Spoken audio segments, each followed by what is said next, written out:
On this episode of Keeping Up with the Inmans. I am a raging Kim Kardashian of wine, super popular. like a turkey.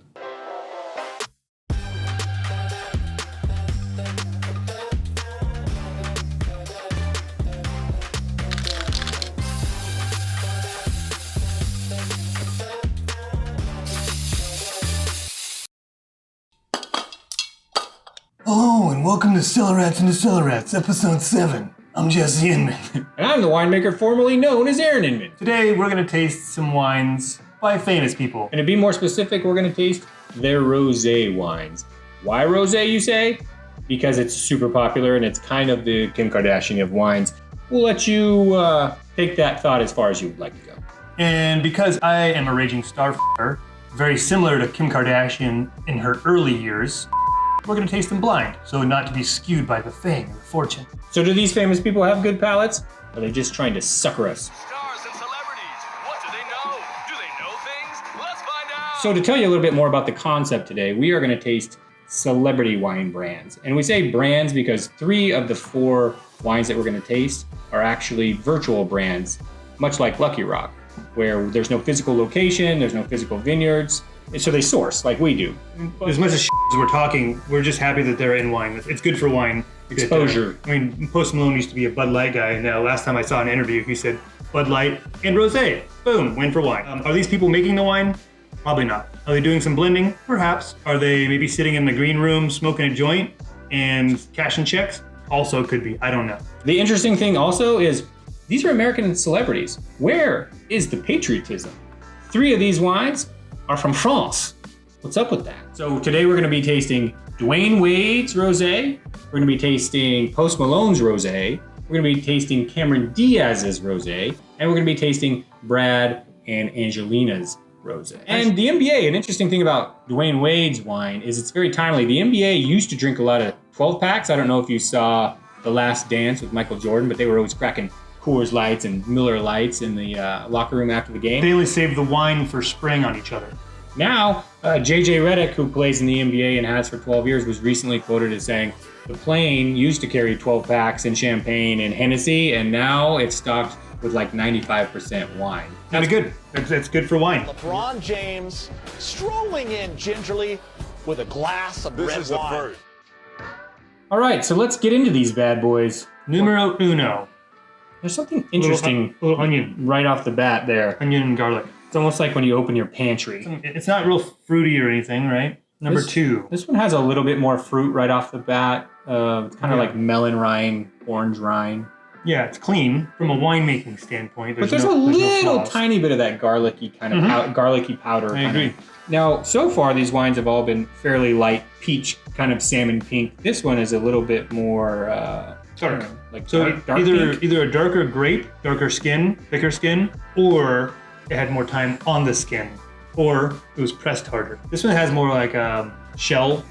Little oyster shell. Oyster shell, And yeah. like cherry pie filling. This one smells nice. It's got more fruit. It's clean. I'm finding it a little muted, but sometimes I like them that Wrong. way. So far on the nose, this is my favorite. It sounds like maybe this one's your favorite, depending on if you like pie filling. I think I'm gonna go with either 3 or 4, but I haven't made a final decision. I'm in the ballot box, I'm sweating. Yeah. I think I'm gonna go with 3 over 4, solely because it's more expressive for me right now. I feel like this one has potential, but it's a little muted. Could be because it's cold. That's one of the things with rosés and white wines is when you serve them cold, it's this conundrum. Like there's the refreshing nature of being cold, but then it does mute the aroma of the wine. Most people drink their whites too cold and their reds too warm. They actually should only vary by maybe 10 degrees Fahrenheit. I always say the worse the beer, the colder you drink it. Let's go ahead and give these a tasty taste. So, this one's opening up a little bit. So how do you feel about the mouthfeel on number 1? It's angular, sharp, acidic, refreshing. Like you want some of that in It's a wine. bright. It's not the most expressive wine in the world. I like the mouthfeel. It's bright. It is a little angular, but I like the crispness of it. The fruit comes through a little bit more on it. You get a little bit more of that kind of watermelon-y, kind of maybe a little bit of Rind. grapefruit pith, some sort of citrus pith. Have you tried number 2 yet? Pretty long finish. Number 2 is opening up nose-wise. Yeah, starting to come in with a little bit of like, kind of like peach. It's a little flat though on the fruit for me. Another thing, a lot of times people will bottle rosé or Sauvignon Blancs and some other more fresh varieties with a little bit of CO2, so they'll have a little bit of spritz to them, either naturally from fermentation left over, or they'll do it with injecting CO2. Injection. Super popular. Like a turkey. I prefer the mouthfeel on 1 versus 2. I feel like 2 is a little flabbier than I like my rosés. Yeah, it just falls a little flat. I don't have I want a little bit more fruit, but without the jamminess that you're talking about. This has a more full, rich mouth. It's got a little bit more fruit, although none of these so far have been fruit bombs. The acid doesn't feel as like natural to it. It almost tastes a little acidulated. Which could be if they did, in fact, pick it a little bit riper. Sometimes people will add tartaric acid back to bring the acid up. But I like the finish of it. Yeah, I think it's a nice one. I think it's pretty solid. I would be, if I was pounding this on my porch as people do, I'm cool with it. Yeah. Number 4. Let's see how number 4 is doing. It's got enough acidity to where it's what you expect from a rosé. It's not overly angular or harsh. It's a little bit pithy, a little bit dry. And what would you say is probably the average cost for a rosé? I mean, it can really run the gamut because rosé has gotten so popular. There's people that will actually pay up to $30, $40 like for Domaine rosés. Ott's like 50, 60 Domaine bucks. Ott is one of the most probably prestigious. OTTO, Domaine Ott. It's a nice wine. From southern France. Yeah. When I'm shopping for rosé, I like to keep it between 12 and 20 bucks. Yeah. Because you can find some good wines in that price point. Around here in the Russian River, I've seen a lot of 25, 28, 32s kind of pushing it, but I don't think rosé needs to be that expensive. There's 2 ways to make rosé. You can do dedicated fruit, where you take the fruit, smush it, and then ferment the juice that comes out of the press.